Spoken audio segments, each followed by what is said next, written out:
Guys, કેમ છો? Happy ફેમિલીમાં તમારું સ્વાગત છે. તમે બધા વિચારતા હશો કે સોનલબેને આટલા બધા જાનવીના હિટ્સ કોમેન્ટ આવ્યા છે તો જવાબ કેમ નથી આવ્યો. તો આજે સ્પેશિયલ હું જવાબ આપવા માટે જઈ છું પાછી કે જાનવીએ જે બર્થડે પર એના કપડાં પહેર્યા હતા એના પર બહુ જ બધા હિટ કમેન્ટ્સ આવ્યા છે કે આપણા ઠાકોર છે, આપણે આવા કપડાં ના સારા લાગે, પ્લસ બીજું કે આવું ના પહેરાય. તો પહેલે તો એક વાત કરી દઉં, ભાઈ છોકરી મારી છે. બીજું કે એના ફેશન કરવા માટે અમે એના મા બાપ છીએ, હજુ એને બધું ફેશન વગેરે કરાવીએ છીએ. અને ત્રીજું કે મારી છોકરી પર તમે લોકો જે કમેન્ટ્સ કરી રહ્યા છે એનો અધિકાર તમને નથી કોઈ બી હિટ્સ કમેન્ટ કરવાનો, બરાબર? એના મા બાપ છે, શીખવાડવાવાળા શીખવાડે છે.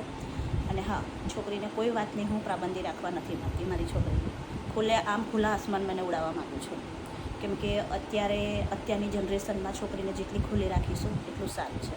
હા, પણ તમે પાછા એવું બી વિચારશો કે અત્યારે કેવું બધું છોકરીઓ જોડ થાય છે અને તમે આવું બોલો છો તમારી છોકરી વિશે કે અત્યારે છોકરીને ખુલ્લી રાખીશું તો સારું રહેશે. પણ આપણે જો થોડી ખુલ્લી રાખીશું ને થોડું આપણે રીતે કરીશું ને તો બધું જ થશે બસ. અને બીજું કે જે હિટ્સ કમેન્ટ્સવાળા છે ને એમની મેં પ્રોફાઇલ ખોલીને જોયું છે.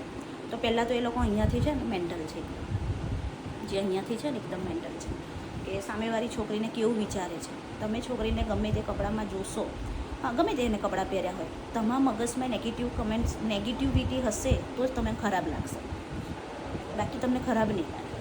એટલે મેં કમેન્ટ્સમાં મેં કોઈને જવાબ નથી આપ્યા, રૂબરૂપ જવાબ આપું છું, રીલ્સ બનાવીને છે. કેમ કે બધા મારા જવાબનો ઇંતજાર કરીને બેઠા છે કે સોનલબેન બધા એમના છોકરા વિશે પહેલાં ઊભા રહે છે. હા, હું મારા છોકરાઓ વિશે હું પહેલી જ ઊભી રહું છું, કારણ કે મારા વિશે બોલે તો મને કોઈ પ્રોબ્લેમ નથી, પણ મારા છોકરાઓ વિશે બોલે છે ને ત્યારે હરેકને હું જવાબ આપવા ખડેખમ રહું છું, બરાબર? તો મારી છોકરી માટે તમારે ચિંતા કરવાની જરૂર નથી ગઈશ. તમે બધા મારા ફ્રેન્ડ છો, બરાબર? અને તમે બધા મારું સારું વિચારતા હશો, એટલા માટે કદાચ કંઈ કમેન્ટમાં કંઈ લખતા હશો, કંઈ ગમે તે. પણ મારી છોકરી જ્યારે સાડી પહેરે છે ત્યારે પણ તમે એમ કહો છો કે પલ્લું વ્યવસ્થિત રાખો. જીન્સ પહેરે છે તો કે તમે જીન્સ ના પહેરો, ડ્રેસ પહેરે છે તો કે તમે આવા ટોપ લેગીસ ના પહેરો. જ્યારે એને શોખ છે એવા કપડાં પહેરે છે તો કે તમે આવા ના પહેરો. તો હું કેટલાના મોઢા બંધ રાખો ગઈશ? કેટલાના મોઢા બંધ રાખો? છોકરી છે મારી, છોકરીને ઉડવા માટે એક ખુલ્લો આસમાન જોઈએ છે. તો નાની નાની વાતમાં તમે આવી રીતે કમેન્ટ્સ કરશો એ સારું લાગશે? તમે મારી છોકરીને એક છોકરી તરીકે જુઓ ને કે મારા ઘરમાં બી એક છોકરી છે, કાલે એ પણ મોટી થશે, કાલે બી એની ફેશન માગશે કે પપ્પા મારે આ રીતના રહેવું છે, પપ્પા મારે આ રીતના જીવવું છે, કે મમ્મી મારે આ રીતના જીવવું છે. એવી રીતે તો શું કેદ બનાવી દેશો તમારી છોકરીને? હું મારી છોકરીને કેદ બનાવવા નથી માગતી ગઈશ. હું એને ખુલ્લા આસમાનમાં ઉડાવવા માગું છું. અને મને મારી છોકરી પર પૂરેપૂરો ટ્રસ્ટ છે, મારા બેન છોકરાઓ પર. એટલે જો તમે બધા એવું વિચારતા હોય કે અમારી કમેન્ટ્સથી સોનલબેન એવું કહેશે કે ભાઈ હા બેટા આપણે આવી રીતે રહેવાનું, આપણે આવું કરવાનું, પણ હું મારી છોકરીની પાબંદી એવી રીતે નથી કરી શકતી બસ. અને કપડાઓ પર તો નહીં જ. હા, એટલું તો મને ખબર છે ભાઈ, હું સમાજમાં છું એટલે મને ખબર છે કે કઈ જગાએ કેવી રીતે કપડાં પહેરવા. પણ એ દિવસે એનો સ્પેશિયલ ડે હતો અને એના કપડાં એના પપ્પાની પસંદના છે. એના પપ્પાએ એને પસંદ કર્યા છે કે બેટા તને ગમે છે તો પહેર, વાંધો નહીં, નો પ્રોબ્લેમ, આમાં કોઈ ખરાબી નથી, કંઈ નથી. તો તમે પણ કહેવા મારી છોકરીને આ રીતના?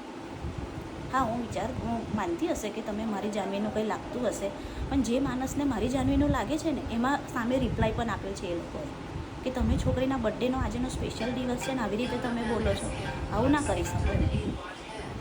એટલે ગાઈસ, પહેલાં હું તમને એ જ કહેવા માગીશ કે કોઈ બી છોકરી વિશે કમેન્ટ કરતાં પહેલાં વિચારો અને પછી કમેન્ટ કરો કે મારી છોકરી કેવી છે. તમે એને રીલ્સમાં જોતા જશો, હા, એના ભાઈ જોડે ઝઘડાઝઘડી કરે છે, નો પ્રોબ્લેમ, પણ જેવું તમે માઇન્ડમાં સેટ કરીને ચાલો છો ને એવું નથી. અને રહી વાત એના કપડાં વિશે, તો કપડાં વિશે તો મને કંઈ એવું લાગતું નથી. હું એટલું તો હું જાણું છું કે મારી છોકરીને કઈ ટાઈમે કઈ જગ્યાએ મારે કેવા કપડાં પહેરાવવા, બરાબર? એટલે ફરી વખતે નેગેટિવ કમેન્ટ્સ કરતાં પહેલાં 10 વાર વિચાર કરજો.